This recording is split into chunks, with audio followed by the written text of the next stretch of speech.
All right, everybody. Welcome to another edition of the Leadership Been Alive podcast with your host, Ricardo Rice, and my co-host, Simone Sherry. All right, so we are back in studio. I feel like we're out for like 2 weeks. Was it 2 weeks? Maybe 3.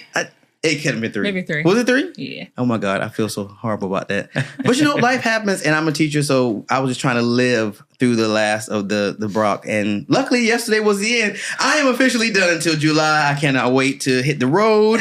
But as you can see, we have a new guest in the studio. We are so excited to have him. I'm going to let him introduce himself, and we're going to go from there. Hey, I am Wayne Martin, Atlanta native, a graduate of Atlanta Public Schools, which is kind of rare these days with people in Atlanta. That part. Graduate of Morehouse College, and so I never left the city of Atlanta. I presently serve on the Atlanta City Council in the District 11 seat, which is Southwest Atlanta, making up Cascade Road, Campbellton Road, and Camp Creek. So the 3 C's is what we call them. All the way out to the city limits and the western part of the city. Really, really glad to be with you all today. All right, so we're going, you want to do anything before we get into... Yeah, I think we should just really quick, because I think for the past month, there's been a wave of 2026 election cycle, and especially, I think, congressional battles over some very specific districts. Like, we're in the middle of what I think is like a redistricting war, in a sense, for multiple states, especially southern states. So there's been updates for Texas, for Florida, for Louisiana. We talked about Louisiana before. One really interesting article in Reuters this morning, which I think we talked about the last time we were here, which is Georgia being a permanent battleground state. So I think, especially since 2020, Georgia has continued to be consequential, and it's hard past calling it like a potential swing. I think it's like a permanent battleground state at this point. And it's also one of very few that have the 2 Democratic-held Senate seats, especially for having previously carried, in a state that Donald Trump just carried. So we know about our incumbent. We know about Jon Ossoff. We know he's seeking re-election. And a lot of the control of the Senate depends on Georgia, and also picking up a couple more seats, probably North Carolina seats. I'm just very thrown because remember, we had Minority Whip, we had Griggs, and Jason. And nobody said Keisha was going to win. I was like, I don't know, y'all. I'm looking at these numbers, and it's a name recognition thing, like with Trump. People just recognize the name, good, bad, or indifferent. Sure. And it was like, no, we're betting on this one. We're betting on this one. Nobody was on one person. Yeah. And bam. Keisha got it. Here we are. Was anyone excited? I think is a question especially for the governor's race. It's like, even if they suspected, were people excited about it? I mean, here's the thing. Like, I looked at the afterward numbers, and I was like, Keisha didn't have to go to a runoff. It was like 56%, and the boys were like in the dust. Yeah. So I'm like, she may actually have a real shot at winning this governor's race. I don't know what that's going to look like, but in reality, I don't think we'll ever get as lucky as we did with Kemp, because he was a Republican, but he did kind of stand his ground, and he loved teachers. So, we loved him because he loved teachers. But I don't know if we're going to get that lucky with a Republican, especially the ones that are running. So the question is, will people do the right thing and rally and vote for Keisha? Or are we going to just be stupid like we've been in the past and just kind of split votes and people don't vote? That's my worry. I'm like, they like Keisha, but then it also makes me angry. I'm like, when you had an educated Black woman who really could have done this job, y'all didn't want her twice. When Stacey ran, y'all didn't want Stacey twice. I'm like, so here we are with Keisha, who I don't hate, but I don't love. Yeah. And now she actually has a real shot at winning. So I don't know. What do we think? Do you think everybody gonna do the right thing, or people gonna sit out? And I would like to know, first of all, did you make an official endorsement for governor? So no, I was very supportive of Mayor Bottoms. Mayor Bottoms is actually my predecessor for District 11. Oh, really? One of my predecessors. So Marcy Overstreet was the council member prior to me, and then prior to her was Keisha Lance Bottoms. That's how that's the seat she ran for mayor of Atlanta from. And so Keisha is a good friend of mine and a very strong leader, by the way. I think that, her mayoral term, which a lot of people are sort of using to frame up her run for governor, was challenged in ways that I've never seen before. As a real student of politics, the first campaign I ever worked on for mayor of Atlanta was Shirley Franklin in 2001. Nice. I worked on her Students for Shirley group when I was going into my freshman year at Morehouse. And so it was simultaneous to her running for mayor at the time. And so as I think about Keisha's term, though, I've never seen a mayor's term be so challenged, right? And so I just want to put that out there. And I agree. Yeah. I mean, and we're talking about from external forces, not even internal. COVID. External. Yeah, COVID. That was COVID. The racial unrest that we had in the city. There was a cyber attack that kind of got overshadowed. That's probably when it comes to her administration as mayor, that's probably the most important factor that really kind of was a hamstrung her her term. Because I mean, literally, the city of Atlanta's IT systems were locked down for months. Really? Yeah, in the first few months of her mayoral election. Mayoral term. And so, as I think about Mayor Bottoms as a gubernatorial candidate, I'm gonna say it like this, and I've been telling folks this for months. If a Democrat can win the state of Georgia in its gubernatorial seat, Keisha Lance Bottoms is a candidate to do it. And I'm going to tell you what I mean by that. We often, when I say we, it's us, the intelligentsia, the Black intelligentsia, we are in a bubble, right? We are in these bubbles of academia, these bubbles of, social standing. But when you go outside of that bubble, there is a completely different perspective of the electorate that we often miss. And so the way I go outside of the bubble is talking to my mama. My mama is just a church lady, who doesn't run around in these political groups, and she's not at fundraisers and cocktail mixers, and that's not her thing. She loves her grandbabies, she loves her church, and she's got her little job that she works, and that's it. And so talking to people like her 6 months ago, I was like, Mayor Bottoms is not only going to win this, she may win this without a runoff because she had captured those people's hearts very, very early on. And so I don't want to, we can unpack it more, but I want to just frame it up by saying that. I do think that's important though, right? Because for us to have a governor that's Democratic, for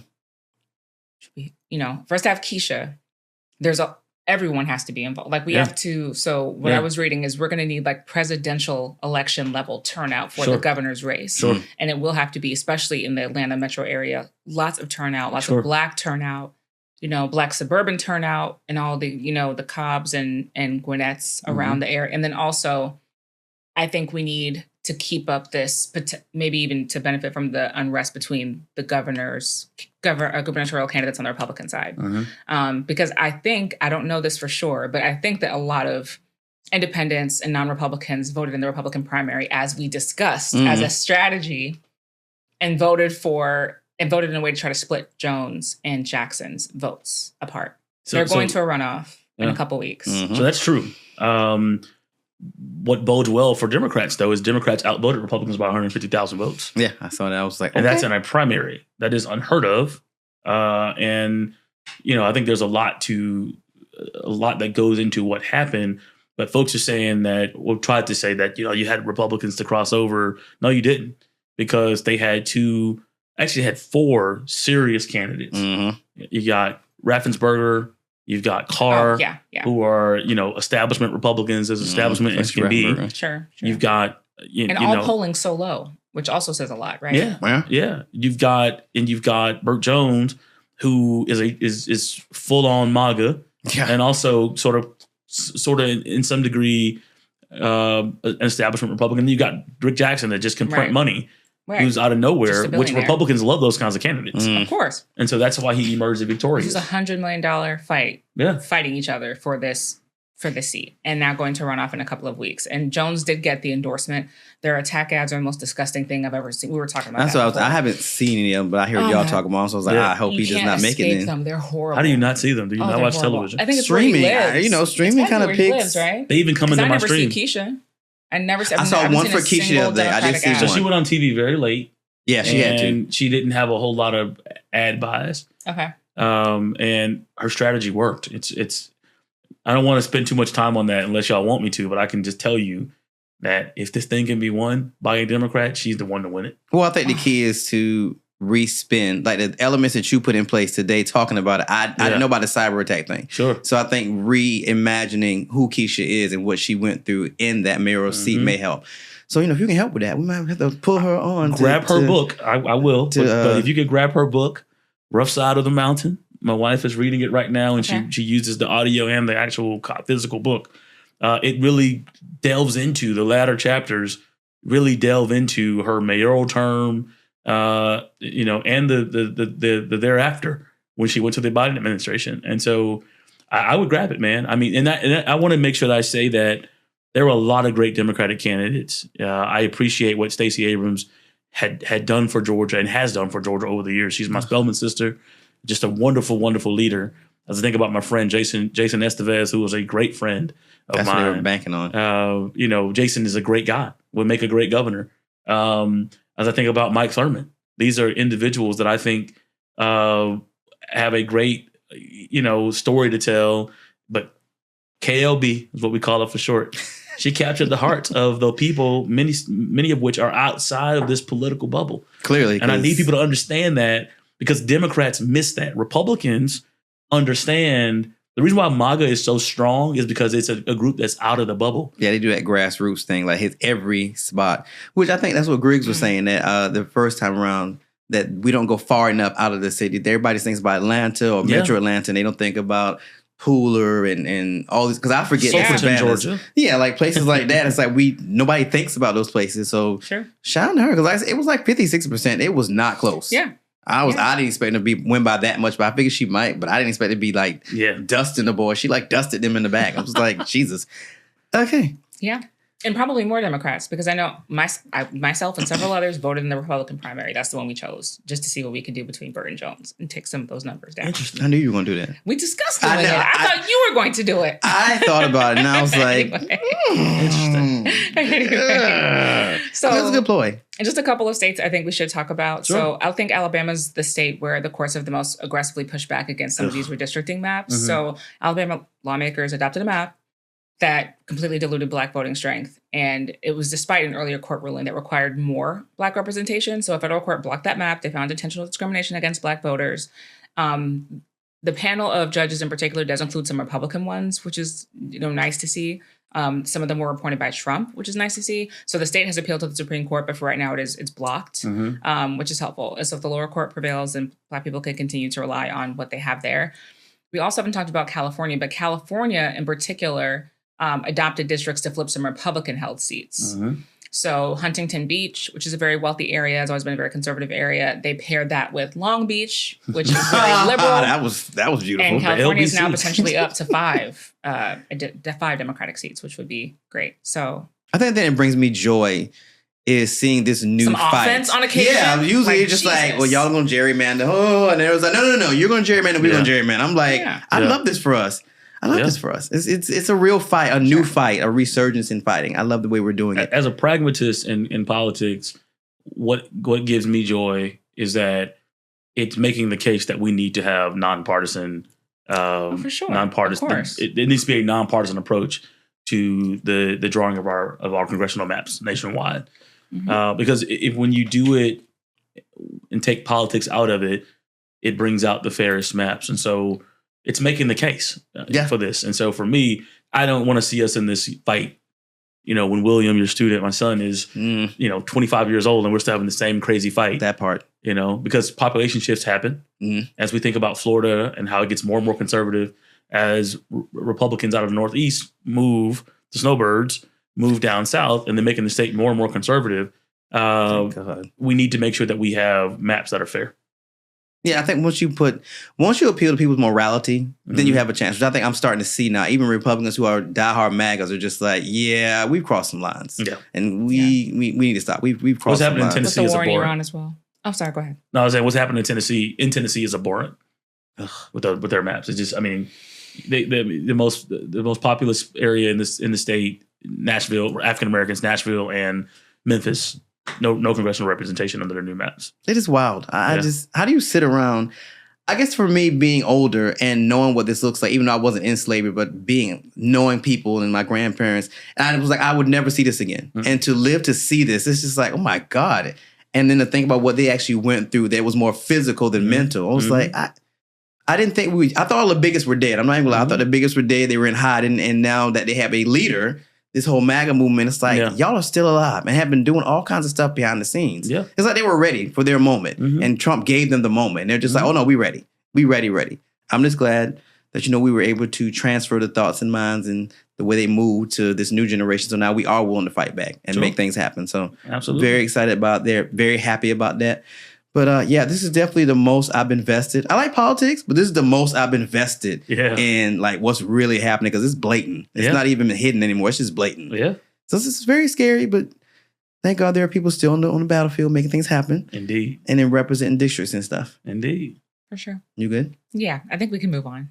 You sure? I mean, there's always going to be more, and like the voter roll litigation, but maybe that's just a bigger conversation we can get to about how important it is that people, especially young people, are thinking about civic spaces, are interested in leadership, are motivated, and don't feel discouraged, which I think is, the most obvious side effect of all of this, right? Is just there's only so much one can consume growing up about how things are slanted before they disengage and feel disillusioned before they're even eligible to vote.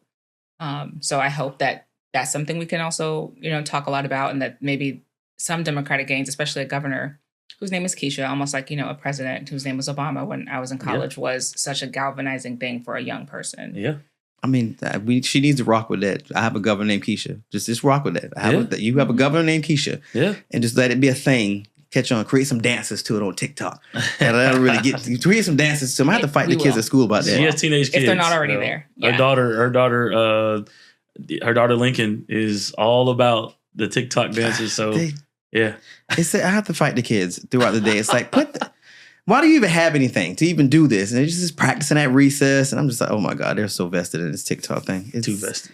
That. All right, so let's get into city council. What does it do? What is its job? Yeah. Things of that magnitude. For those that don't know, what does city council do? So the city of Atlanta has a charter which authorizes the city. We are responsible for public safety within the corporate limits of the city of Atlanta, which we're sitting in right now. We are responsible for all matters of zoning. So as it relates to the studio that we're sitting in right now, if the folks that manage and own it want to do something different with it that was outside of the zoning, we're responsible for that. We're also responsible for levying the property tax, and we have some small sales taxes that a city sales tax that also helps the function of the city government. We manage and own the world's busiest airport, Hartsfield-Jackson. Let's see, what else are our daily responsibilities?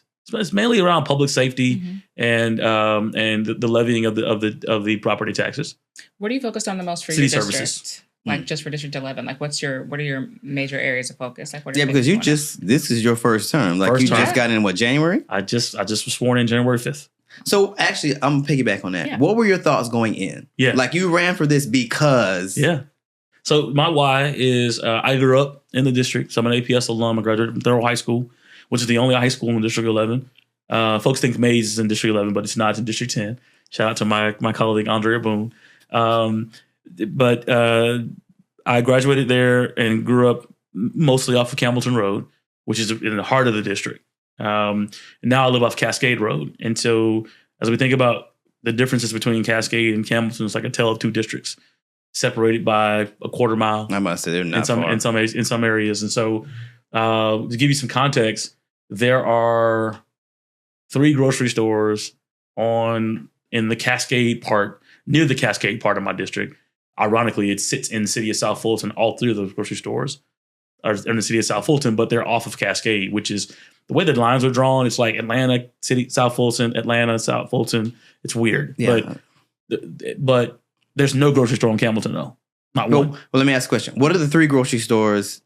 So there's a Kroger at the corner of I-285 and Cascade.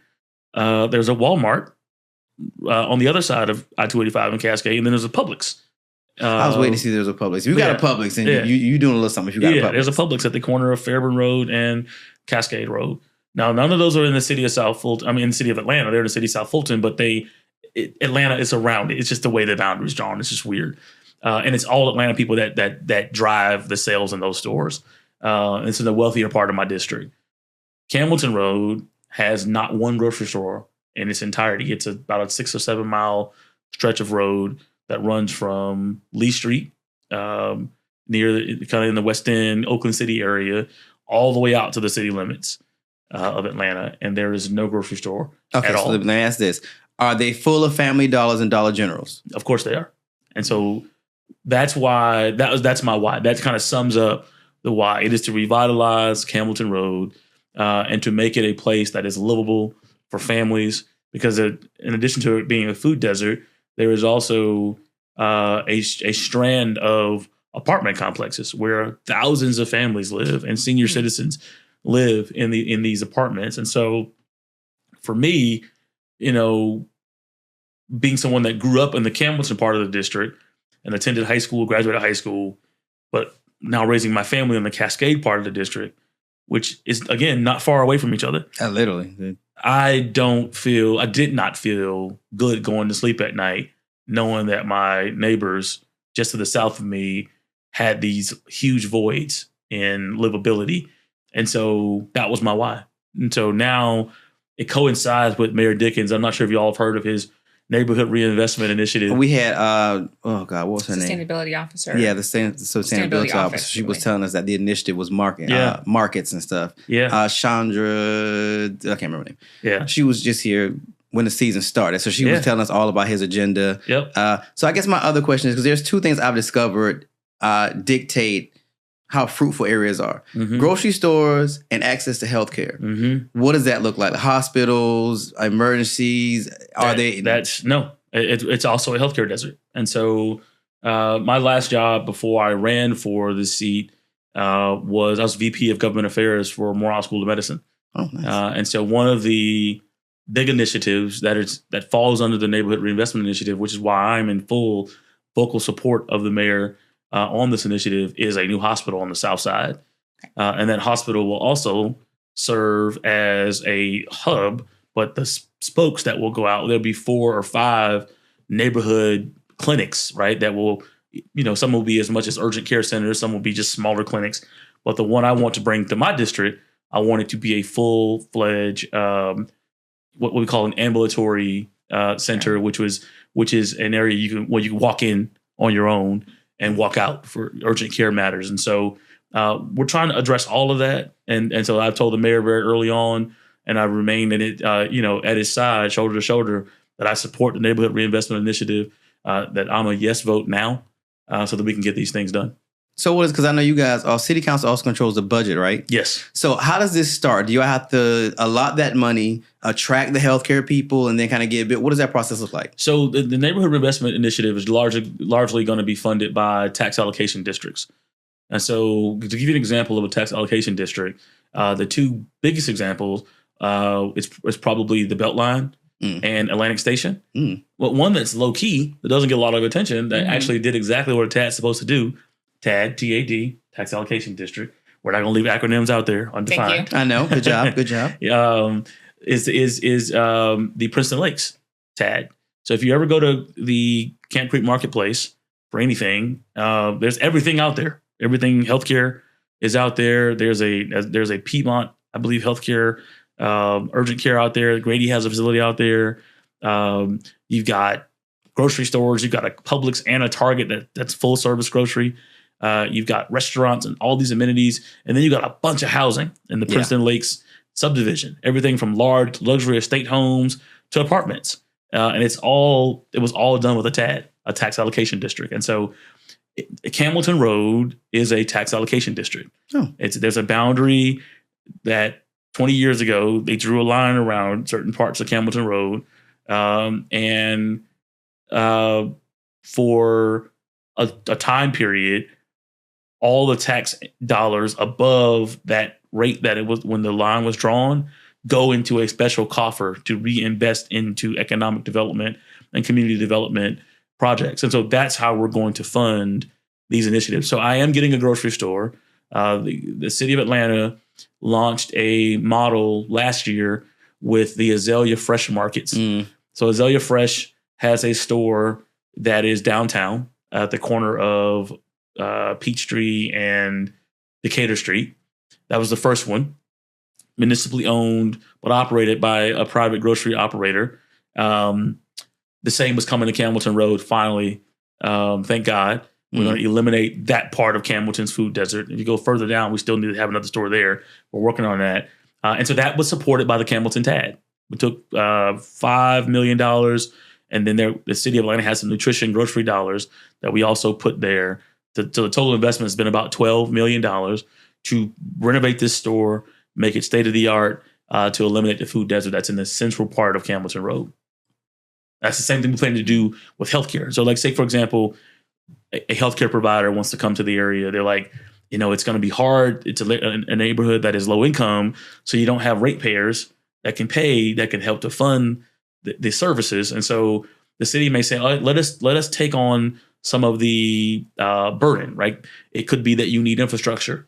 The city will make that infrastructure investment around the facility, right? And so that you don't have to do that, which lowers your capital costs and allows you to operate in a way to serve a lower income based customer. And that's how you use public and private partnership to advance development in communities. I want to say that's the problem with rural hospitals that are closing down. Exactly. Is the community around them can't take care of stuff on their own. Exactly. Without federal supplements and things of that magnitude. Exactly. All right.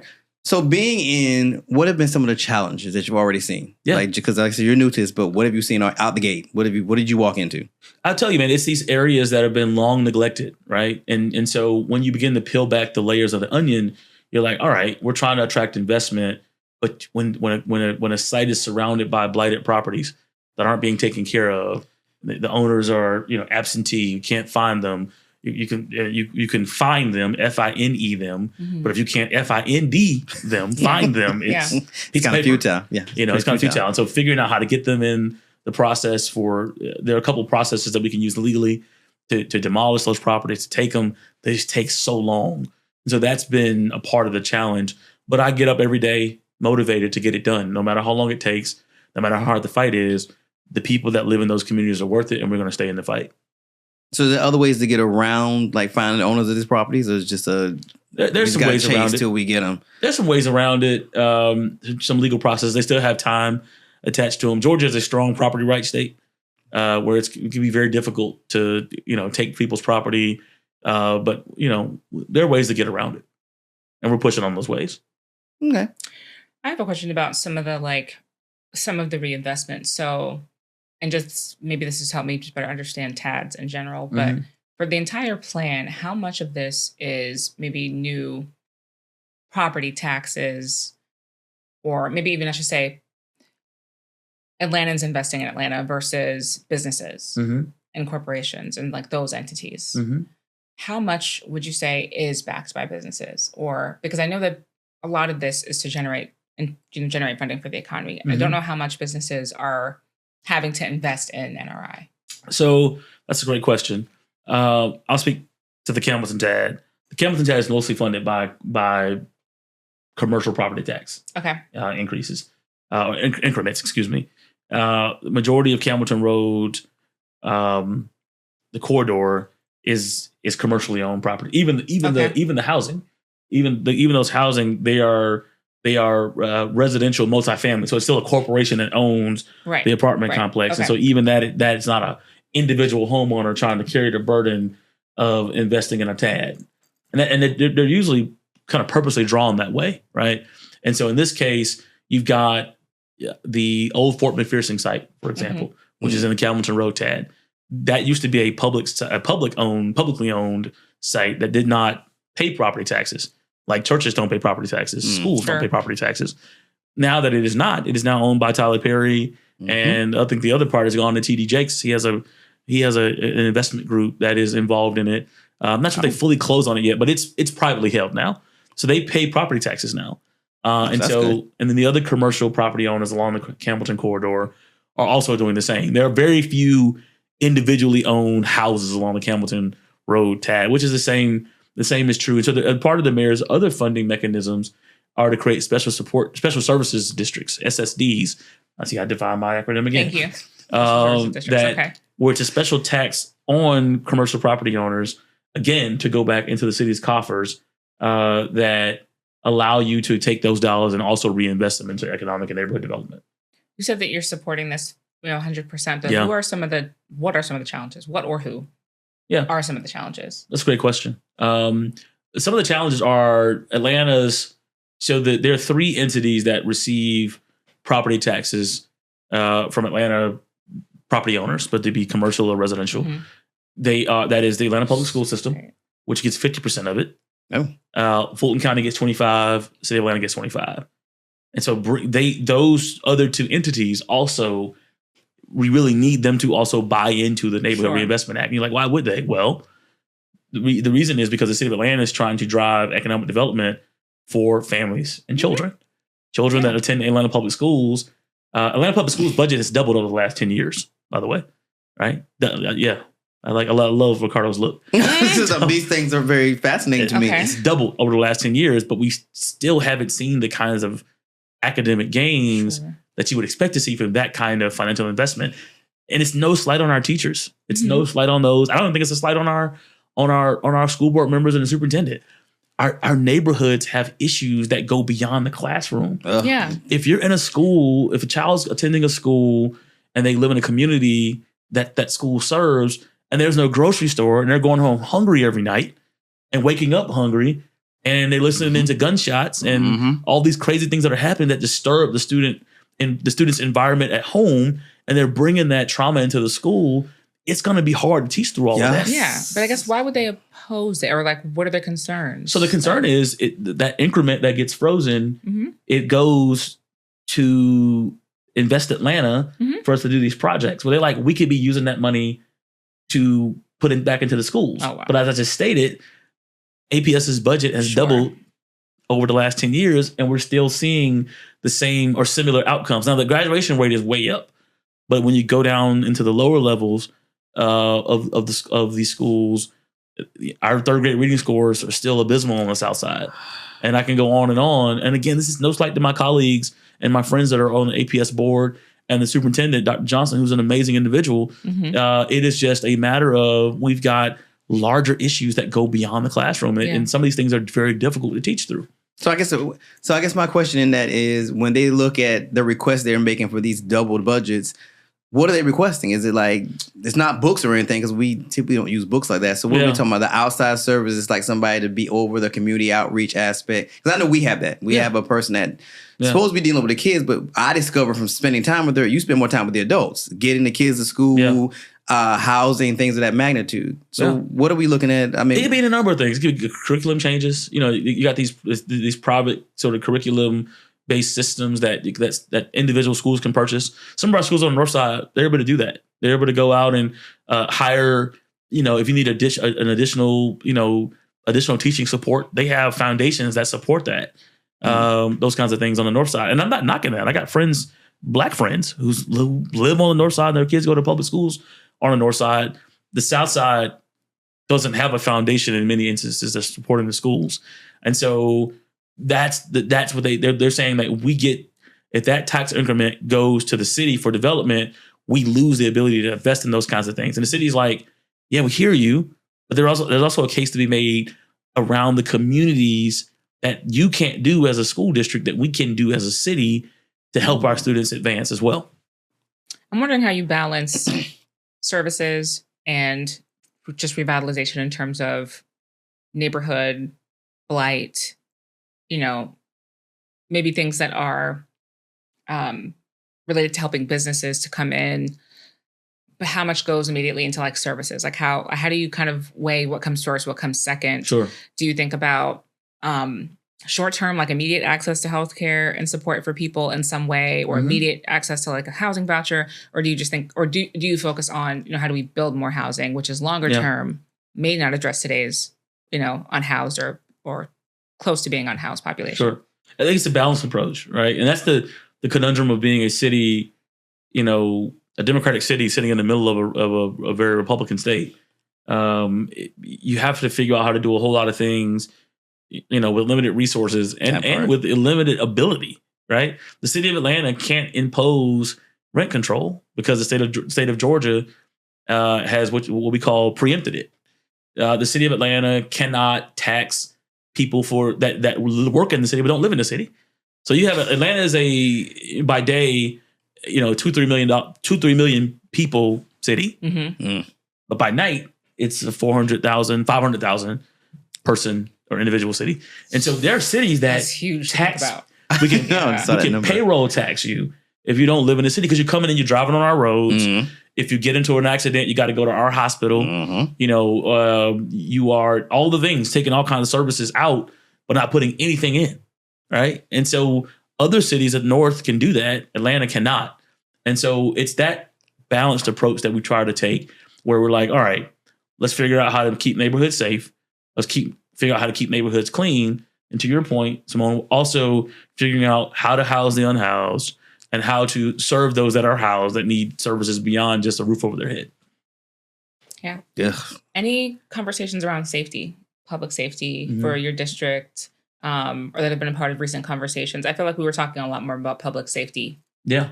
4 or 5 years ago, or at least during the first term. Well, something when we say public safety, I don't think it's just limited to police, right? Yeah. What does that when mean we to say you? what does that embody when we say public safety? Because I know for me it's just police. I'm like, it's got to be more than just police. Public safety to me is all things, right? It is mental health services. Oh. It is substance abuse services and care. It is also the baseline of making sure that neighborhoods and residents know that if they fall sick and fall ill, that they can dial 911 and an EMT is coming. And then you got the component around what we think about old school public safety policing and those kind of things. So we got a section of the Campbellton Road corridor where I met with business owners recently, a couple of little small shopping centers that are just like pockets and like they're like drug sale havens, right? Not like heavy trafficking or we all know what weight it is. Little weed. Ain't nobody here, moving no weight. weed Exactly. there. There's a little weed here. Maybe some harder stuff also. Maybe some heroin. Maybe We still doing heroin? people still do heroin. Not weed. I mean, not us. I'm just saying, but Not weed. I was thinking about New Jack City when I said weed. People still do heroin. Maybe some crack cocaine. And those kinds of things. And it's these little open air drug markets, man. And so trying to figure out how to eradicate those, because again, that goes back to, and these are areas where, there's an apartment complex 300 feet away where a bunch of children live. Mm-hmm. And so there was a shootout and someone got shot months ago. And so thinking about, everybody's like, oh, we got to, give the police less funding. But what do we do about that? We got a drug dealer that's walking around with guns and those kind of things. We're not going to be able to, we're not going to be able to stop a gunfight with, a leaflet or pamphlet, right? We have to police that while also addressing the root cause of crime and ensuring that 12-year-old that lives in that nearby community is not looking at drug dealing as a part of their future. Yeah, as a profession. So we got to do both things at one time, and have a balanced approach and make sure even when we go in to clear out that kind of activity that folks aren't being, mishandled, and that there's not an overreach of physical force and those kinds of things. So it's all of those things. That's what public safety means to me. Yeah. So how does the city and the county work together in that respect? Like, is there like a immediate relationship, or do you all work closely with the commission? Yes. The county commissioners, and how? So the county commission, you ask great questions, and so do you. I know she's the one that's in the streets, so she has better questions. I hear you, man. The Fulton County Commission is responsible for public health. So Atlanta has public safety. Right. Commission has public health. So Sure. Grady Hospital is the Grady's board is made up of a bunch of appointees that mostly come from the Fulton County Commission's appointment.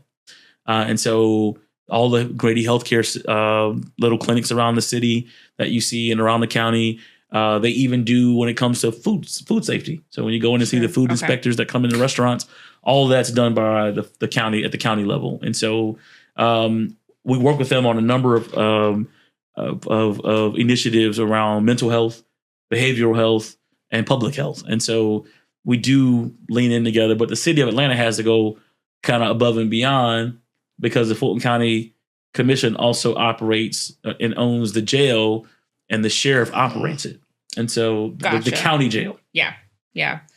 We talk about criminal legal reform quite a bit. And so I think most people who are thinking about the jail are thinking about the Rice Street Jail. Yes. And I think Georgia in general has, at least in 2022, this was true, had what was called some of the most dangerous prisons in the state. Yeah, because Grace talks about it all the time. Our jails in particular are no joke either, Atlanta or Cobb's jail.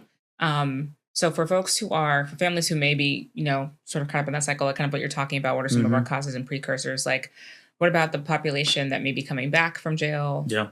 Returning to your district? Yeah. Like, what about, I think, what further do we think is necessary in terms of just trying to bring more to those families? Do you think it's, do we consider investment like maybe a solution for those things? Like if there's third spaces, or are we talking about something else? So one of the things I'm really proud of Mayor Bottoms for, and even Mayor Dickens for continuing, is there's an Office of Violence Prevention in the city of Atlanta. And there's a recidivism office under that, like a sub office under that office. And because that's an issue that, on the South Side, we deal with sort of disproportionately than other areas of the city. Okay. Because of criminal justice practices that have sort of unfairly and overly targeted communities of color. And so for me, I was talking to the Fulton County Solicitor General this morning, Keith Gamage, about a project that we can do over the summer as we think about, our returning neighbors that are coming back from the criminal justice system. How do we make sure that they don't reoffend, right? How do we set them up for job opportunities? How do we set them up for, counseling around, how to handle conflict?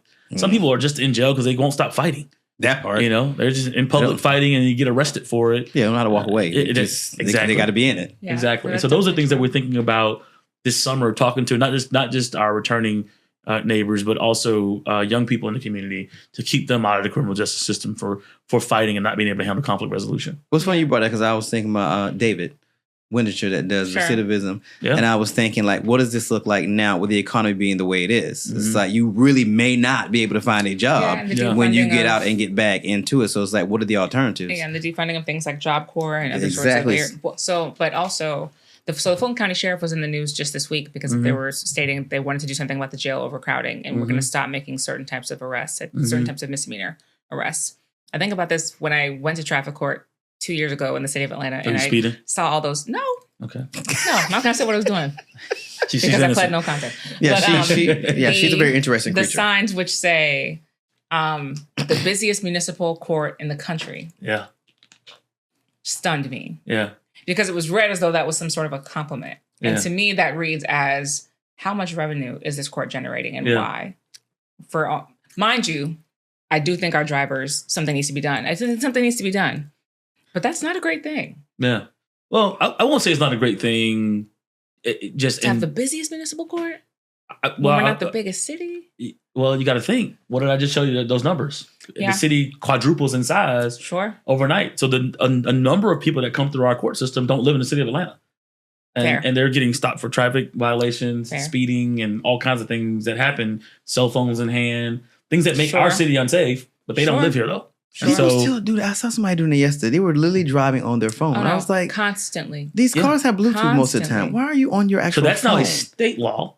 Yeah, right? It's true. Yeah. So you get caught on an Atlanta highway, right? Or an interstate, 20, 75, 85, 400. They all go through Atlanta. You got to go to the Municipal Court of Atlanta. So we got drivers that are driving to Florida from Michigan, and they're getting stopped and pulled over. That's what makes us the busiest, in the country. And so part of what makes us busiest. And so as we think about that, it's funny. The chief judge is a great friend of mine, and so is the sheriff. They both live in my subdivision. Nice. We're probably the safest streets in America. But when I talk to them about that very thing, particularly the chief judge, he is all about diversion when it comes to our young people, when it comes to our residents that we know are unhoused and we know that are dealing with behavioral health and mental health issues, substance abuse. He's like figuring out how not to penalize them in a way that is detrimental, but figuring out how we utilize the system to actually help them.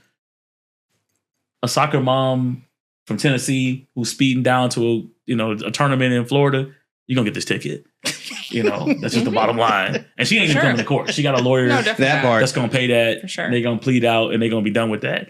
But that's a part of what makes us the busiest is all of the major interstate highways and all that kind of stuff. Yeah. That ticket system as well. I got a ticket last year that was $85. And when I got to the courthouse, it was almost $200. Yeah. And I was like, I think one of the taxes was court tax. I was like, but I'm not going to court. So why are you taxing me on this? And I was like, you know what? Just forget it. I won't be getting another one. It's fine. I just won't be getting another one. All right. So we're down to our last 7 minutes. All right. So your agenda, for the remainder of the year, what is your agenda? My agenda is to get to the heart of revitalizing Campbellton Road. If we can get that done and underway, right, in a meaningful way, we will be doing the best of service to the least of these in our communities. And that's at the macro level. At the micro level, it is really just to be responsive to community concerns. We got areas where streets need to be repaved. We got areas where the vacant, burned out, abandoned properties are a nuisance because you've got, rats coming in and out and snakes and all kinds of things like that. And so macro, let's revitalize Campbellton Road. Micro, going street by street, seeing how we can serve and help residents live a better quality of life. And your thought process, time frame, like what does this look like? Are you going to finish it in your term? Or you plan on running again to continue it? Like what does it look like? I'm so early in the first term, but I'll tell you, I get up every single day doing this work, and I'm not the type of person that wants to be in office until I'm an elderly person, and so I'm hoping we can get a lot accomplished in this first 4 years, and we'll reassess from there, because I just, my only reason for running was the revitalization of Campbellton Road. I mean, that is the central core reason. Having the skills I came from, skill set, as I shared with you, I was a VP of Government Affairs at Morehouse School of Medicine. Before that, I was at 2 big corporations doing government affairs. So there's, one of them was very retail based. So understanding what retail providers are looking for to come into communities, that's something a skill I bring. I worked for the Atlanta Housing Authority. I worked for Atlanta Public Schools. So I kind of have this, this amalgamation of experience and knowledge that I feel like serves our communities well. And I'm going to continue to bring that to bear every day to serve the least of these, to those that have our seniors that just want a good quality of life as they get ready to sunset into their retirement. I got a couple minutes. Outside of this, what do you do? So I run a nonprofit. I'm also in ministry. I don't know. I know. I didn't know he was a pastor. Yeah. Okay, So I'm in ministry. The campus pastor for Spirit of Truth Church, which is around the corner from Ethos. Really? By the way. Yeah, it's around the corner. And so I run a nonprofit though for our family church, which is not affiliated with Spirit of Truth, and we're a healthcare co-op. So we help people that are on the verge of losing it all because of healthcare costs and medical bills. We just kind of come together and figure out how to pool resources and help people through those struggles and those battles. Okay. Yeah. Anything for you? I don't know if we have enough time, but I guess I'll ask going forward.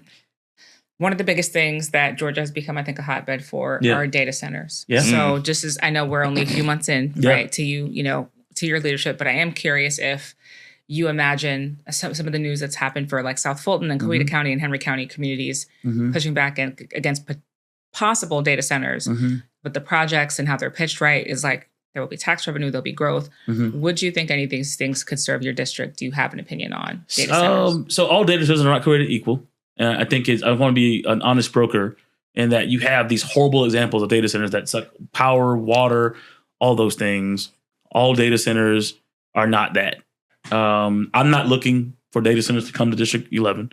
But I will say if there is a project that fits if there's a site that fits a data center, because some of them are data exchanges that fit the profile, I will take a look at the proposal. But I'm not just like for data centers or all against data centers.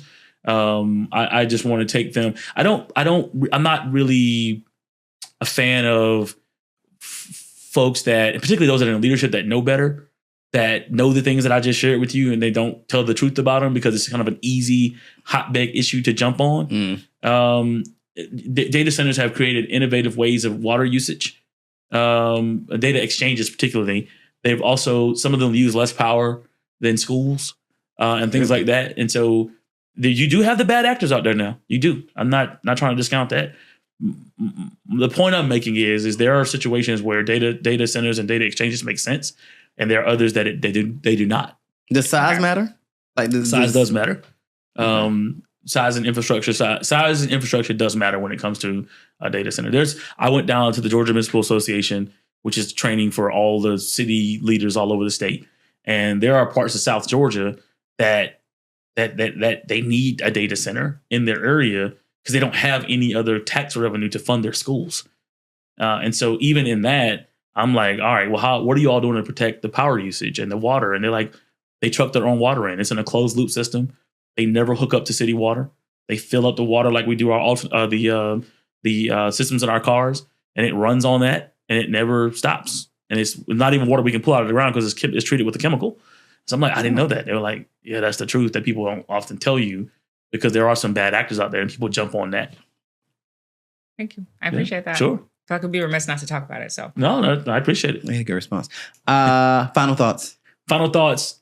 I appreciate folks like you all that are utilizing your platforms, to really bring these issues to the fore, and bring in a diverse array of opinions and views and perspectives. I think that's what makes our community stronger. So I want to say thank you. I appreciate it. Thank you for being here. No, I'm really glad that you're here. And also, I'll just say a final thought is just to remind people that your quality of life is really not affected as closely by what is going on in most of our headlines on a regular basis. Yes. And a lot of the national news we cover today, even though it's important and often atrocious, like there are city council meetings, there are planning meetings, there are neighborhood planning units. There are a lot of places that you could be visible and that you could be engaged in what's going on and what's going to affect your family that don't have to do with Trump. Absolutely. And where your voice can be heard. So Maynard Jackson used to say all politics are local. There you go. Yeah. I think people are learning that the hard way, which I hate it for us, but I think they've learned now that, you should care less about Washington, more about what's going on down the street. Absolutely. So, final thought, shout out to our special guest today. Thank you for stopping by. Indeed. I will say he was very diligent. When I asked him to come on, he was like, all right, I got it. And every time he saw me, he was all right, we didn't get this. And I was like, I like that. Somebody who has something to say that's ready to say it because we provide this platform so that people know what's going on in layman's terms because it's not above you. It's around you. Yeah. So we'll see you same time, same place on the Leadership Mail Out podcast with your host, Ricardo Rice, and my co-host, Simone Shree.